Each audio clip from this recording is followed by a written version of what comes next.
गांव की पक्की सड़क जिसके दोनों तरफ खड़ी लहलहाती फसलों के दरमियान गामों कुचवान का टांगा मखसूस रफ्तार से आगे बढ़ रहा था। घोड़े की टापों की आवाज़ जो कभी आहिस्ता हो जाती और कभी तेज, पर सुकून सी फिजा में गूंजती बखूबी सुनाई दे रही थी। इन आवाज़ों में वक्फे वक्फे से एक और आवाज़ भी शामिल हो रही थी, वो थी जोहरा की। सू सू। गामू कुचवान के पीछे बैठी जोहरा मुसलसल रोए जा रही थी कि दुपट्टे के सुर्ख रंगों के पल्लू से नाक को रगड़ रगड़ कर उसने दुपट्टे के रंग की कर ली थी। वो जब से गामू के तांगे में बैठी थी, एक पल के लिए भी उसकी सूं सूं न रुकी थी, और इसी बात ने गामू की फिक्रमंदी में इजाफा कर दिया था। परेशान दिल के साथ वो पीछे मुड़कर बार बार देखता, जोहरा से रोने की वजह पूछता, मगर जोहरा ने तो जैसे कसम खा रखी थी कुछ ना बताने की। गामू के 10 बार पूछने पे उसका 10 बार यही जवाब था, गामू चाचा, जितना जल्दी हो सके मुझे अम्मा अब्बा के घर पहुंचा दे। गामू को अंदाजा हो गया था कि उसे जो भी परेशानी थी वो उसने घर जाकर अपने अम्मा अब्बा और वीर जी को ही बतानी थी। गामू को चौहान का तांगा अब थोड़ी दूरी पे ही था। जैसे ही अब्बा जी के घर का दरवाजा नजर आया, जोहरा भागकर तांगे से उतरी। धड़ धड़ दरवाजा बजाकर अपने शुभ सवेरे आने की इत्तला दी थी। भां भां करती जोहरा बदनुमा आवाज में तड़प तड़प कर जो माँ के सीने से लगी रोई तो फिर उसे संभालना ही मुश्किल हो गया था। अब्बा जी, मैं अब सारी जिंदगी उस घर में दोबारा नहीं जाऊंगी। कुशादा सहन में तीन चारपाइयां बिछी थीं, जिन पे अब्बा जी, अम्मा और वीर जी बैठे थे, और जरा परे धूप में बिछी चारपाई पे बेबे बैठी जुलेखा अफजल की बीवी से सर पे मेहंदी लगवा रही थी। इन सब के दरमियान बैठी जोहरा बस रोए चली जा रही थी और सबका दिल हौलाए जा रही थी। जोहरा किसी का दिल थी तो किसी की जान थी। किसी ने उसे हथेली के छाले की तरह पाला था, किसी ने उसके मुंह से निकलने वाली छोटी बड़ी ख्वाहिश पलक झपकते में पूरी की थी। वो घर भर की लाडली थी। सब उसके यूं सुबह सवेरे कुचवान के साथ आने पे परेशान थे, मगर जो हाल बेबे का था वो बयां से बाहर था। पर होया कि ये जोहरा, हर कोई जोहरा के मुसलसल रोने की वजह पूछ चुका था, मगर जोहरा तो जैसे कानों में रुई ठूंसकर बस रोने में मसरूफ थी। हिचकियां लेते हुए वो वजह बताने की तरफ आ ही नहीं रही थी। बेबे ने अब बुखलाकर उसके रोने की वजह पूछी थी। हिचकियों की जद में अल्फाज बामुश्किल टूट टूट कर निकले थे, लेकिन बात किसी के पल्ले नहीं पड़ी थी। हाँ, अलबत्ता इसकी जर्द रंगत और लंबे लंबे सांस लेने की कोशिश ने सबके हाथों के तोते उड़ा दिए थे। ओ तू छड़ मेहंदी नू, बेबे ने तकरीबन जुलेखा के हाथ से मेहंदी का कटोरा छीनते हुए उसे झिड़का था। जोहरा की हालत ने बेबे की हवाइयां उड़ा दी थी। जा जोहरा के लिए पानी ला। बेबे की बात पे जुलेखा नागवारी से अच्छा जी कहकर रह गई थी। उसे जोहरा का सुबह सवेरे यूं सबको आकर परेशान कर देना एक आंख ना बाया था। ओ तू ही दस दे, गामे की होया है मेरी धी नू। गामू कुचवान जोहरा का सामान जो अच्छा खासा था रखकर खामोशी से जाने लगा था कि अब्बा जी ने उससे इस अफ्तादन नागहानी की वजह पूछी तो बेचारे कामू ने भी लाइल्मी का इजहार किया था। वो तो सारे रास्ते जोहरा से पूछता रहा था, मगर जोहरा कुछ बोलती तो पता चलता। कुछ दस सही, एवें रो रो के सब नु परेशान कर दिता ही जोहरा। पानी का गिलास लाती जुलेखा ने सहारा देकर पानी उसके लबों से लगाते हुए इस्तफसार किया। कुछ जरा दर्शत अंदाज में करने की गलती की थी, जो अगले ही लम्हे जुलेखा को महंगी पड़ गई थी। 2-4 घूंट मुश्किल हलक के अंदर उतारते हुए जोहरा एक बार फिर उस शिद्दत से रोई के नीम बेहोश हो गई थी। लो जी, एक और मुसीबत, बड़बड़ाता हुआ अफजल वीर जी दोनों बाजुओं में उसे उठाकर गांव के हकीम की तरफ भागा, जबकि बाकी सबके हाथों जुलेखा की शामत आ गई थी। अब सबसे सख्त सुस्त सुनना वो भी सर झुकाकर जुलेखा की मजबूरी थी, क्योंकि इसकी सख्त बात घर भर की लाडली को सोटे डंडे की तरह लगी थी कि वो बेहोश ही हो गई थी। जोहरा घर भर की लाडली थी। वो अब्बा जी के आंगन का नाजुक फूल थी और अम्मा की आंखों की ठंडक तो वीर जी की वो गुड्डी थी, छोटी सी चमकीली आंखों वाली, सुनहरी लंबे बालों वाली, जिसकी चोटी वीर जी खुद अपने हाथों से बनाया करता था। और बेबे की तो जोहरा में जान थी। जोहरा को सुई भी चुभती तो तकलीफ के मारे बेबे की नींदें उड़ जाती थी।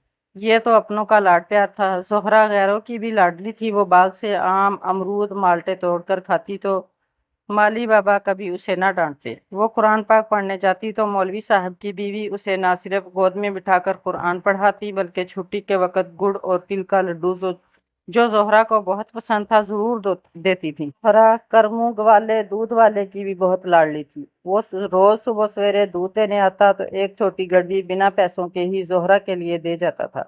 گاؤں کی چودرانی بھی زہرا سے بہت پیار کرتی تھی۔ چودرانی نے ہاتھوں سے کڑھائی کر کے خوبصورت سا جوڑا اس کی شادی پہ دیا تھا، اور اس کے علاوہ باراتیوں کے لیے کھانے کا سامان جس میں آٹا، دیسی گھی، گڑ، شکر اور من چاول کی بوری۔ غرض کے زہرا کے نصیب میں اپنے پرایوں کا پیار ہی پیار تھا۔ 2 دن اسی طرح گزر گئے تھے۔ زہرا نے ابھی تک کسی کو کچھ نہیں بتایا تھا۔ سب پوچھ پوچھ کر تھک گئے تھے۔ گھر بھر کی لاڈلی نے سارے گھر کو ہلکان کر ڈالا تھا، جبکہ زہرا نے اپنے لبوں پہ تالا لگا رکھا تھا۔ تماشے ہی نہیں ختم ہوندے۔ اس روز زہرا کے بے ہوش ہونے کے بعد جو زلیخا کی شامت سب کے ہاتھوں آئی تھی، اس کے بعد زلیخا نے اپنی بڑبڑاہٹوں کو بے آواز کر لیا تھا۔ یہی نہیں تھا کہ زلیخا روایتی بھابیوں کی طرح نند کے لیے دل میں کوئی کینہ میل رکھتی تھی، بس اسے زہرا کی حد درجہ نازک مزاجی اور ہر مہینے بھاگ بھاگ کر میکے آنے پہ اور سب کو پریشان کرنے پہ اعتراض تھا۔ بیاہ کے بعد بھی عقل نہیں آئی۔ اب دل ہی دل میں بڑبڑانے پہ پابندی تو نہیں تھی، سو زلیخا تنہائی میں کھل کر اپنی کھولن نکالتی تھی۔ زہرا کی شادی کو بمشکل 8 ماہ ہوئے تھے، اور ان 8 ماہ میں تقریباً یہ کوئی 10واں پھیرا تھا جو وہ میکے کا لگانا نہیں بھولتی تھی۔ ذرا سا کانٹا بھی چبھ جاتا تو وہ میکے دوڑی چلی آتی تھی۔ نازک مزاجی نے زہرا کو غصے کا تیز اور قدرے بدزبان بنا دیا تھا، بلکہ دوسرے لفظوں میں حد درجہ پیار لاڈ نے زہرا کو بگاڑ دیا تھا۔ ہر مہینے شوہر سے لڑ کر میکے آ جاتی تھی، اور وہ بھلا مانس کچھ دیر اکڑ دکھانے کے بعد ضدی زہرا کو منا کر لے جاتا تھا۔ لیکن اس بار جب زہرا آئی تو لگتا تھا سارا سامان ہی اپنے ساتھ لے آئی ہے۔ تشویش کا شکار کسی حد تک زلیخا بھی ہوتی تھی، اور یقین تو یہی تھا کہ اس بار بھی شوہر کے ساتھ ہی منہ ماری گھر کے آئی ہوگی، مگر یہ سب سامان پتہ نہیں ارادے کیا تھے لاڈلی کے۔ یہ ساری گتھی زلیخا بھی سمجھنے سے قاصر رہی۔ ہاں، البتہ جب سے یہ لاڈلی محترمہ شریف کا ٹوکرا لائی تھی، اس کی خدمتوں نے زلیخا کو ایک ٹانگ پہ کھڑا ہونے کی سزا دے دی تھی۔ اور کچھ بولتے صحیح زہرا۔ 2 دن میں زہرا نے رو رو کر چوہیا جتنا منہ نکال لیا تھا۔ وہ بیبے کی گود میں سر رکھے روئے جا رہی تھی، اور بیبے نے پولے پولے نرم ہاتھوں سے اپنی لاڈلی کے بالوں کو سہلاتے ہوئے اس سب کی وجہ جاننے کی کوشش کی، تو آخرکار زہرا نے اپنی زبان کھول دی۔ بات وہی نکلی تھی جس کا ڈر زلیخا کو تھا۔ زہرا شوہر سے لڑ کر آئی تھی، اور اس بار جھگڑا اتنا شدید ہوا تھا کہ زہرا نے تو آر پار کرنے کا فیصلہ کر لیا تھا۔ زہرا کے مطابق اس کے شوہر اور شوہر کے گھر والوں نے اس پر بہت ظلم ڈھائے تھے۔ وہ سویرے سویرے مرغ کی پہلی بانگ کے ساتھ ہی اسے اٹھا دیتے تھے سارے گھر کے لیے ناشتہ بنانے کے لیے، جبکہ زہرا کو شکر دوپہرے اٹھنے کی عادت تھی۔ وہ اسے گائے کا دودھ دونے کا کہتے تھے، اور زہرا کو دودھ سے بدبو آتی تھی۔ سسرال والے لکڑیوں والے چولہے پہ کھانا بناتے تھے، وہاں سوئی گیس کی سہولت نہیں تھی۔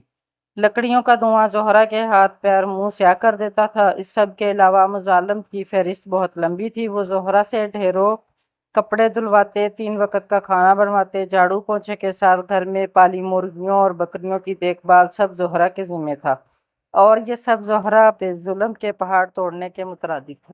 نازوں پلی زہرا نے اپنے اوپر بیتی ظلم کی داستان جب سب کو سنائی تو ہر کوئی دل تھام کر رہ گیا تھا۔ مجھ سے اب برداشت نہیں ہوتا۔ زہرا کی داستان سن کر ہر کوئی اپنے اپنے الفاظ و انداز میں زہرا کے شوہر اور اس کے گھر والوں کو برا بلا کہہ رہا تھا، جبکہ چولہے کے پاس چوکی پہ بیٹھی زلیخا ساگ کو گھوٹا لگانے کے ساتھ مکئی کا آٹا گوندھ رہی تھی، سب کو حیران نظروں سے دیکھ کر رہ گئی تھی۔ یہ سب کام تو وہ بھی سسرال میں کر رہی تھی، بلکہ ہر لڑکی کو کرنے پڑتے ہیں۔ اگر یہ لاڈلی زہرا پہ سسرال والوں کا ظلم تھا تو پھر اسے کیا نام دینا چاہیے تھا جو سسرال میں زلیخا کے ساتھ ہو رہا تھا؟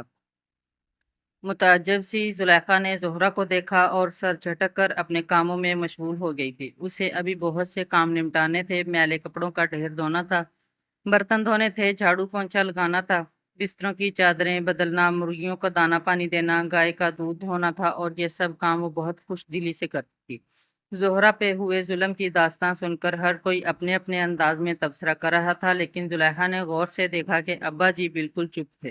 हुक्का पीते हुए वो खामोशी से किसी गहरी सोच में डूबे हुए थे। हालांकि जोहरा उनकी भी बेपनाह लाडली थी। जोहरा ने अपना फैसला सुना दिया था और ये उसका आखिरी फैसला था। इस दौरान उसका शौहर आया था, मगर हमेशा की तरह जोहरा के तरले मिन्नतें नहीं की थी, बल्कि अब्बा जी से बाहर खेतों में मिला था और खामोशी से वापस लौट गया था। इस सब की इत्तला जब जोहरा को मिली तो वो शौहर की अकड़ पर बल खाकर रह गई। कोई जरूरत नहीं तुझे अब वापस जाने की, सब ने यक जुबान होकर लाडली के हक में आवाज उठा दी थी, स्वाए अब्बा जी के। वो क्या सोच रहे थे, दिल में क्या चल रहा था, आइंदा आने वाले दिनों में वाज़िया हो गया था। जोहरा को मैके आए हुए 1 माह हो गया था। जब वो आई थी तब तो बहुत मुतमईन थी, मगर जैसे जैसे वक्त आगे बढ़ रहा था वो अपने अंदर बेनाम सी बेचैनी महसूस करने लगी थी और जल्द ही उसने इन बेचैनियों को नाम दे दिया था, और वो नाम था तब्दीली का, जो लाडली अब अपने घर वालों में देख रही थी।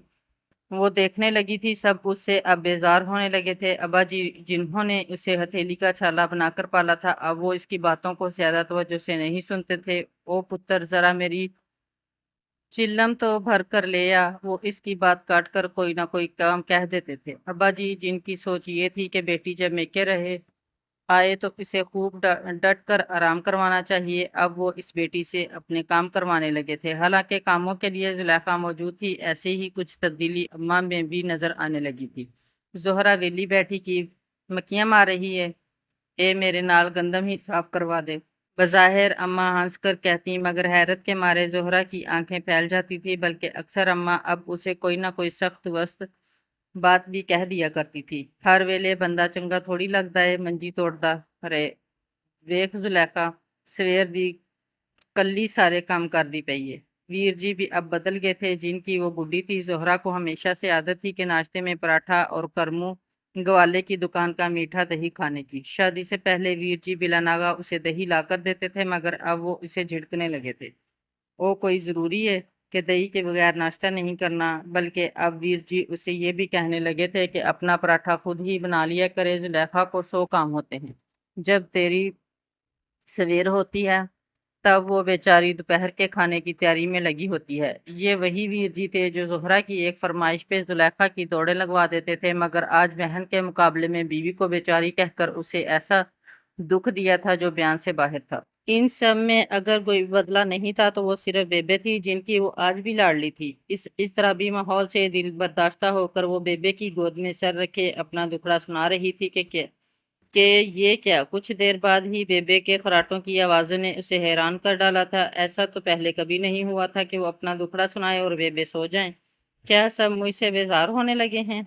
क्या मैं इनकी लाडली नहीं रही? जोहरा के दिल में तरह तरह की सोचें जन्म ले रही थी और उसके दुख में इजाफा कर रही थी। जोहरा देहात विच ते जरा भी स्वाद नहीं। कपड़ों का ढेर धोती जोहरा के कानों में अब्बा जी की आवाज पड़ी तो आंखें आंसुओं से भर गई थी।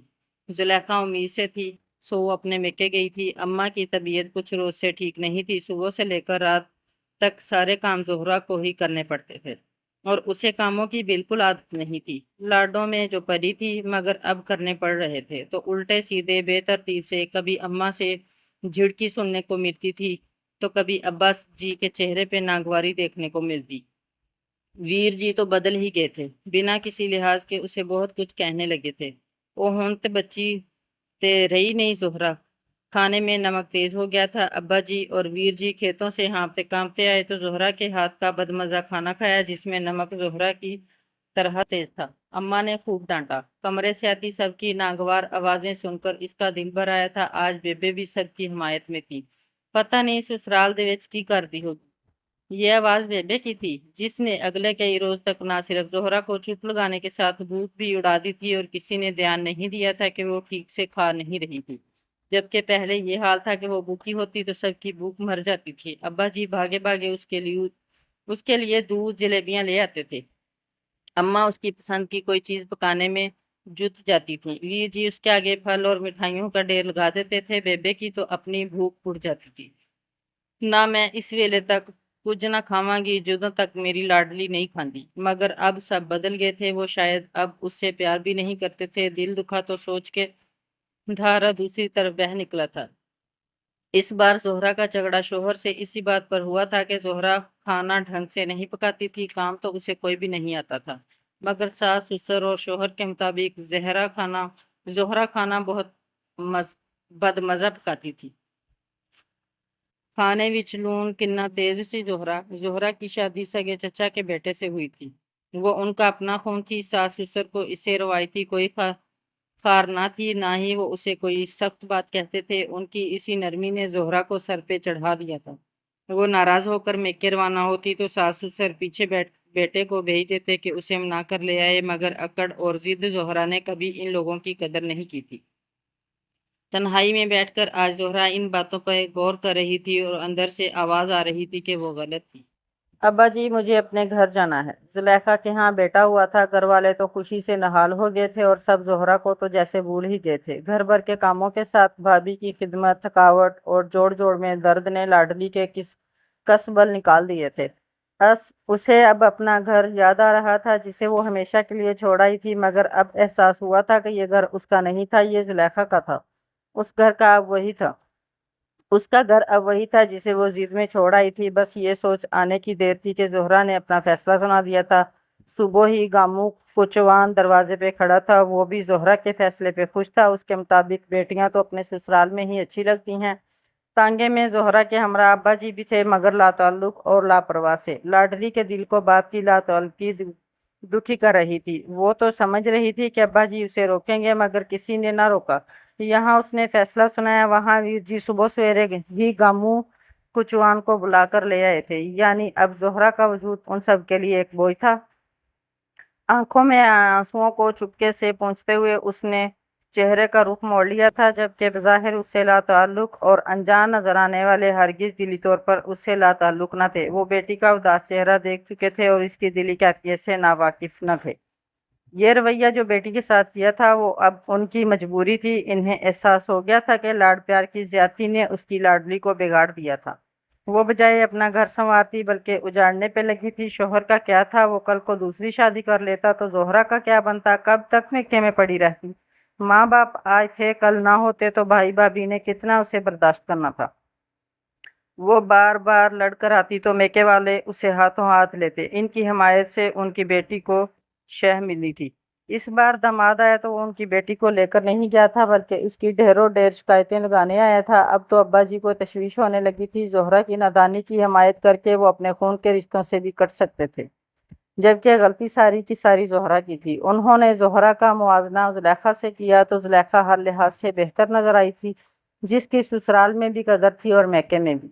बस इसी सोच को लेकर अब्बा जी के कहने पर घर वालों ने अपना रवैया तब्दील किया था, ताकि लाडली को अक्ल आ जाए। अक्सर लाडलों का दिमाग ठिकाने लगाने के लिए ज़रा सख्ती का सहारा लेना पड़ता है। लाडली का दिमाग तो ठिकाने आ गया था और घर के काम और घर संभालना भी घर वालों की तदबीर ने उसे सब सिखा दिया था, जो वो सीखना ही नहीं चाहती थी। इस बार जाते हुए उसका दिल अपने प्यारों की तरफ से दुखी था, मगर अब्बा जी को यकीन था कि वक्त गुजरने के साथ जूं जूं समझ आएगी, उसे एहसास हो जाएगा कि उसके प्यारों की सख्ती में उसकी बेहतरी और भलाई थी।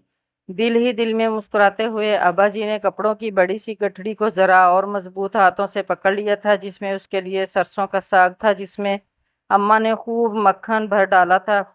गुड़ के तिलों वाले लड्डू जो बेबे ने अपने हाथों से बनाकर अपनी मोहब्बतों की मिठास शामिल कर दी थी। 6 जोड़े गर्म कपड़ों के साथ गरम चादर अब्बा जी खुद शहर जाकर उसके लिए लेकर आए थे।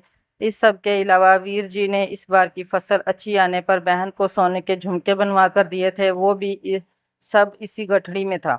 वो अब भी सबकी लाडली थी, मगर ये एहसास कि उनकी गलत हमायत उनकी बेटी का घर बर्बाद ना कर दे। और ये सब नाइंसाफियाँ और ज्यादती के ज़ुमरे में आता था, क्योंकि जुलेखा भी तो किसी की बेटी थी। जब वो सारा घर खुश दिली से संभाल रही थी तो फिर इनकी जोहरा क्यों नहीं?